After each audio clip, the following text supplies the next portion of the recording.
Aloha everybody and welcome back to part 5 of The Legend of the Mystical Ninja. We've just arrived in the mountainous region of Iga, where apparently even the toddlers want to kill Goemon. They're shooting bullets out of their cribs, for Christ's sake! In the ninja hideout on the outskirts of town, there is an old wise man. He's built some very strange tricks and traps, so getting in to meet him is no simple task.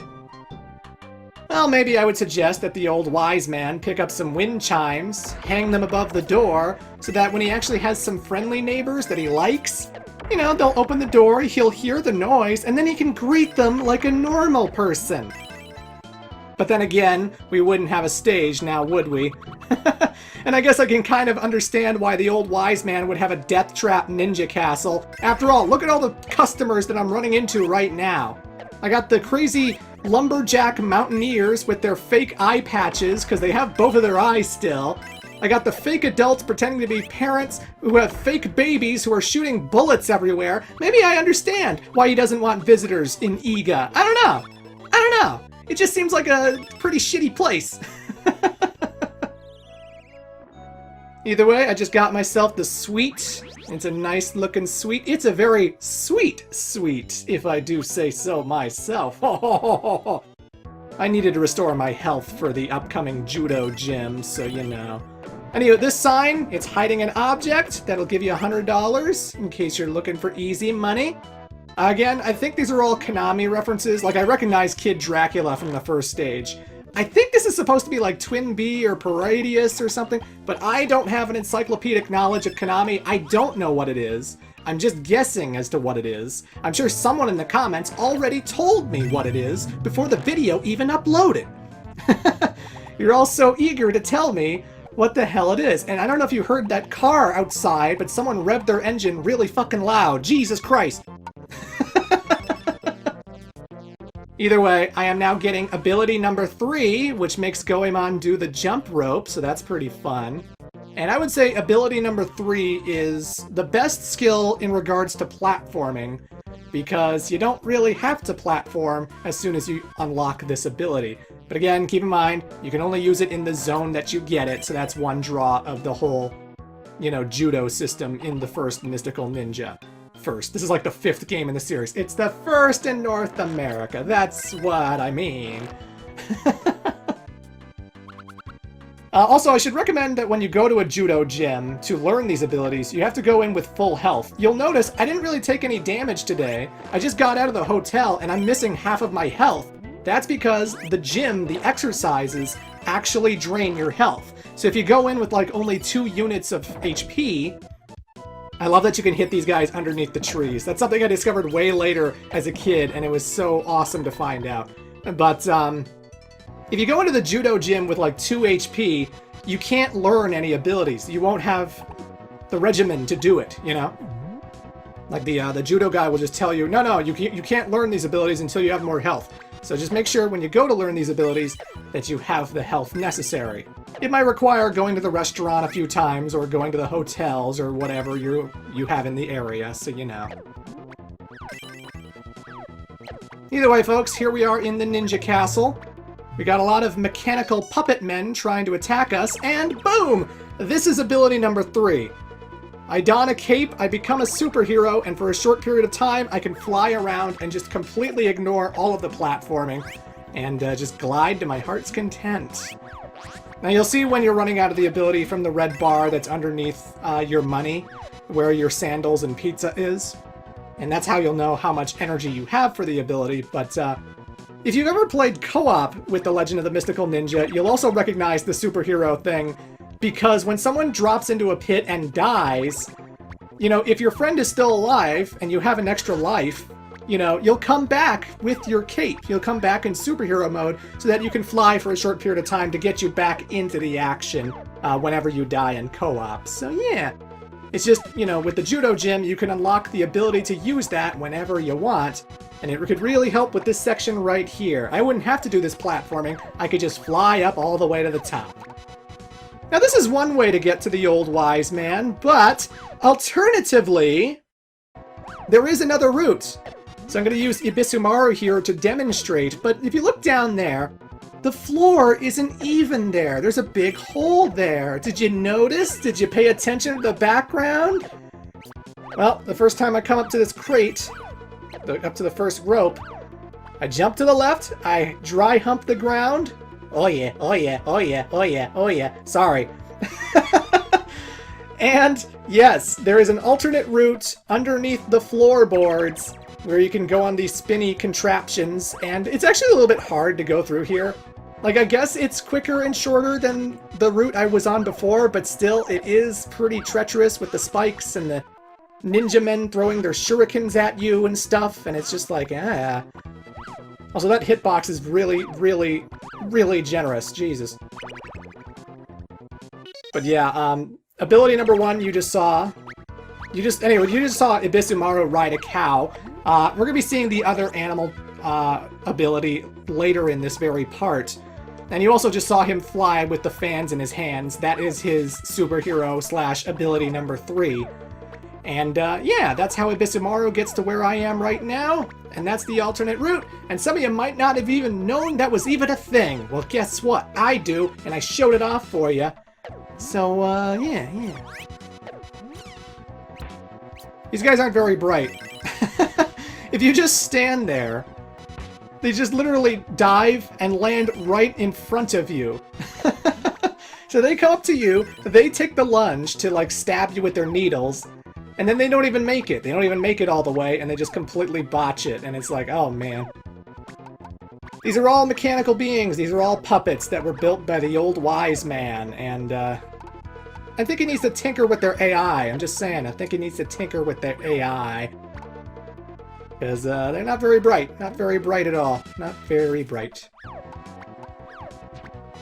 Once again, platforming hell when you're doing co-op. The good thing is, whenever you come up to the Tanuki at the beginning of a stage, the beginning of an action stage, you actually have the option of whether you go in together or whether one of the players goes in alone.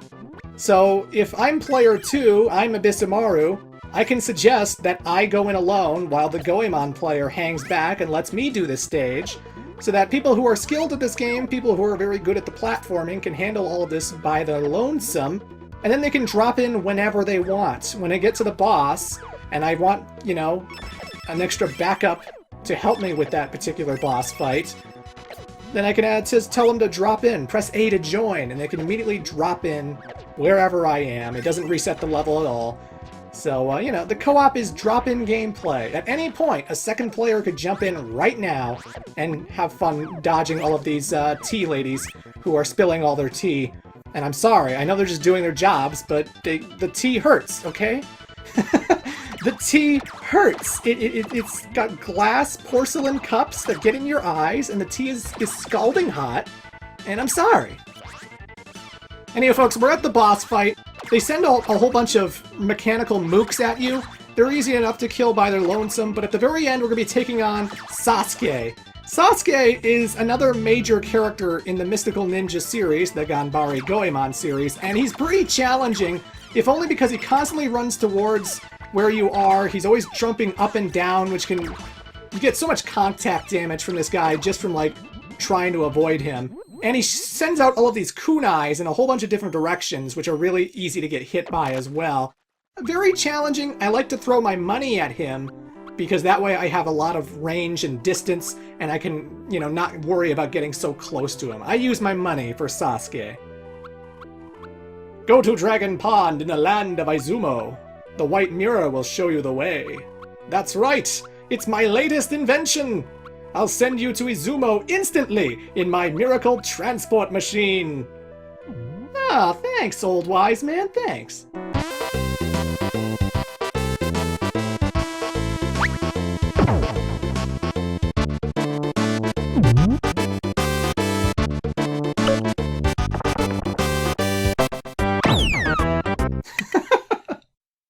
The old man's miracle transport machine was not so miraculous. It went haywire with Goemon and Ibisumaru in it. Now no one knows where they are.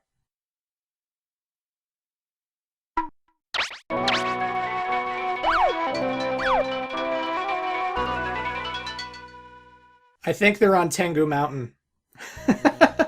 Anyway, folks, the thing about Mystical Ninja and what you need to know is that this game is part RPG in regards to the money you're collecting, the abilities that you know, the armors and stuff that you equip to your body in order to handle like certain attacks and whatnot. And with this particular stage, a lot of players will come up to their first ever roadblock, because if you're spending all your money on games, on armor, on pizza, on food, you name it, whatever. If you don't have any money when you come to this level, you're going to find that you can't actually go to the action stage. The Tanuki will actually block you from going to the stage, and he says that you need a pass. You need a mountain pass in order to progress with the level, in order to finish this game, and that costs money. It is in the shop, and you do need to buy it. So again, if you've been throwing your money willy-nilly as ranged weapons in the stages, it's a co-op game, so you're splitting your money evenly with a friend. This is where you gotta start grinding. You need to start killing a whole bunch of baddies, and you need to start getting that money back. And the thing that sucks about dying in the Mystical Ninja is that when you lose all your lives, and you have to continue, right? You lose all your money, too. Whatever money you had is gone. The pass is 980 Rio, $980, which is no small fucking price, you know?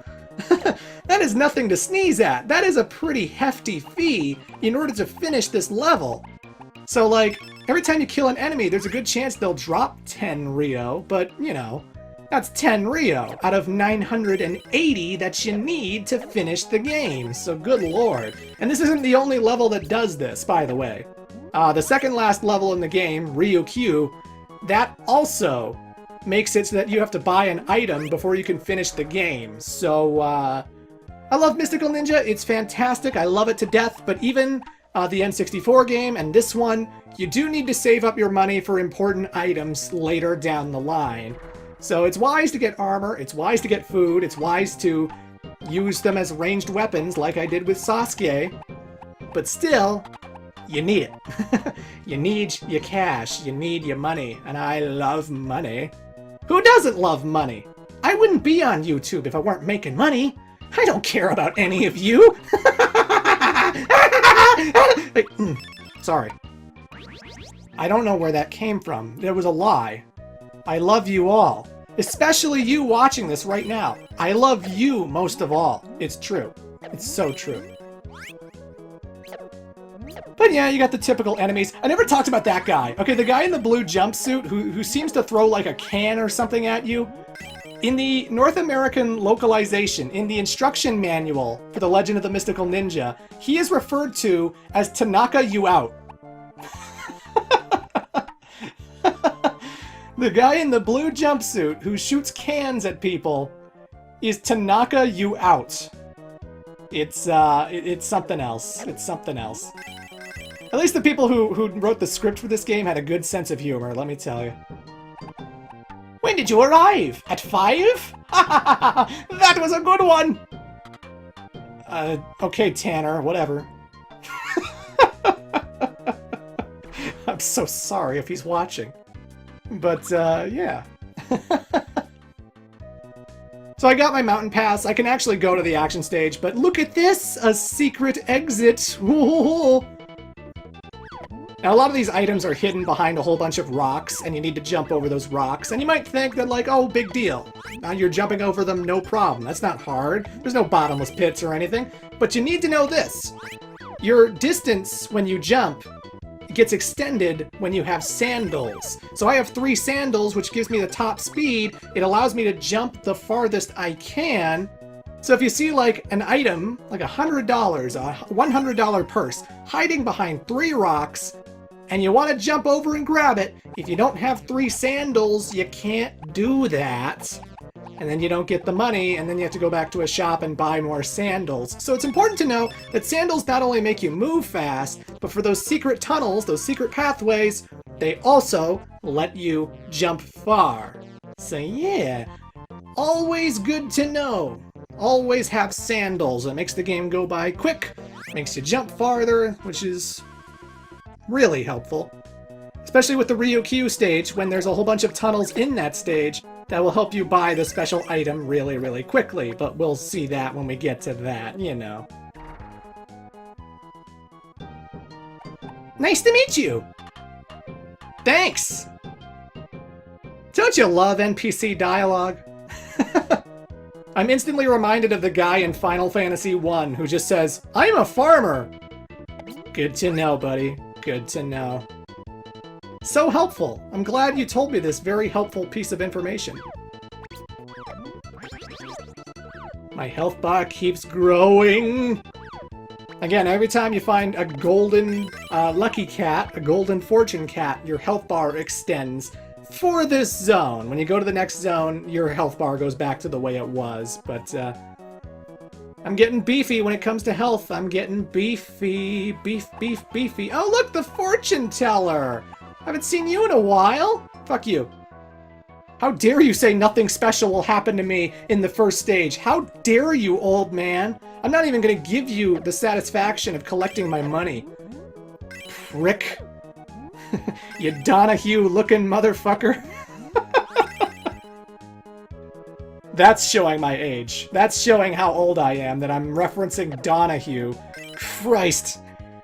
I'm just approaching my midlife crisis immediately, aren't I? Either way, let's play some lottery, huh? I'm feeling good about this one. Let's do it better. So once again, I'm still gonna go Tiger. I'm still gonna go Red A. Let's see if I get it this time. Nope. Oh shit! I was not trying to win. I did not save state or anything. I was not trying to, like, rig the system. I genuinely was going to play it once, see if I got it, and I did, and I got $1,000 from the lottery. Jesus, that would have paid for the whole pass right then and there. That was totally luck-based. I was not using save states or anything, I swear to God. I swear on my grandfather's grave. Jesus Christ. So that was a very happy moment in my Let's Play recording. I was just like, it happened, I was like, oh my God! I hope this footage doesn't get screwed up. It's happened. I sometimes record things and then I look back on the footage and it drops frames and then I go, no! But it didn't this time, so thank God. Thank God. Anyway, I figured I'd go into the sauna with Goemon since I went in there last time with Abisumaru. This time, no fart happens. So again, I have to assume Abisumaru did it. And, yeah. I didn't need it, because, you know, I have full health. I didn't need to take a dip in the bath. I didn't need to take a dip in the sauna, but how come there are so many similar people carrying fish? Hold on to your fish, goddammit. But I just showed that you can smash the wall again, and you can go in a second time to recollect all of the treasures you might have missed. So it's not lost forever. You know, as long as you're in the town area still, you can actually go back to shortcuts and still get those items if you so desire. So, you know, nothing's lost, kiddies, nothing's lost. There's a checkpoint on the mountain road. If you don't have a pass, you can't leave the city. Don't worry, it's right next to my pizza. My very, very, very old pizza. And whatever, it's not even a day old. Old pizza still tastes pretty good, for the most part. God, your testicles. I'm sorry, I'm just fascinated that there are testicles in this Super Nintendo game. I'm just saying. So anywho, the ability I got from the judo, the ability that I showed off with Abisumaru, where he rode his cow, now I'm gonna do it with Goemon's creature, which is a tiger. Oh yeah! He's a very freaky looking tiger, if I do say so myself. So you can't attack when you're riding the animal. You can't, like, use your pipe on anything that's above you, anything that's straight ahead of you. But the animal takes all the damage for you. You don't lose your health by running into enemies, and simply jumping on enemies actually damages them whenever you're riding a creature. So it's good for certain platforming segments, like I showed with Abisumaru, that little spinny wheel kind of hallway in the ninja castle, because that meant I could just jump through the mechanical robots on the ropes. I didn't have to worry about them giving me knockback damage and falling into the pit and dying. I could just jump and jump and jump and everything was hunky-dory. Right off the bat, I kill one of the Tengu men just by aiming upwards and hitting him while he's on the nose. The red one swings with a sword, the blue one shoots a leaf at you. Yeah, just jump over blue boy. Watch out for red guy, and that's that. Those are the Tengu Brothers. And these are Tengu mountains with big long noses.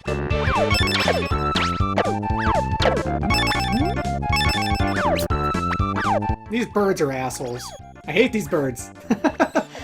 It's like, not only do they lunge for where you are, but then they sort of like follow you for a little bit after the lunge, and it's just like, ah.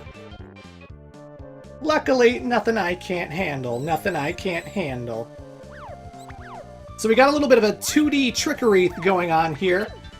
In order to go behind the waterfall, you have to stand on one of the ledges that are popping in and out, and when it pops out with you on it, you get behind the waterfall. And then I can jump on all the light-colored cliffs that I couldn't jump on before. So yeah, watch out for the crabs, watch out for the tadpoles? What are those?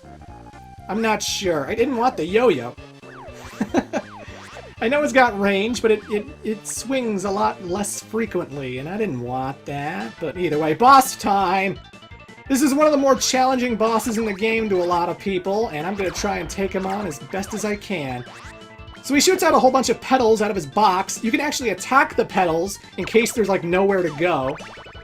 Something I learned much later as a kid. And he won't fall down until the petals are on the ground, so you don't have to worry about him dropping on top of you. But when he is trying to drop on top of you, duck and slide under. That way you're not low enough that his knee can clip your head, you know? Now when the box is destroyed, he's going to do two things. He's going to either throw his toupee at you, in which case it goes in a little bit of a circular angle, or he's going to blow air whatever at you, and all you're doing is just jumping over it, jumping over it, jumping over it. But don't go all the way to the end of the screen, because the air actually goes back upwards, so you want to be closer to the boss than far apart, you know. And when he's just like jumping around, pum, pum, pum, I just always waited for him to get real close to me before he jumps, and then I just slide under with my humping.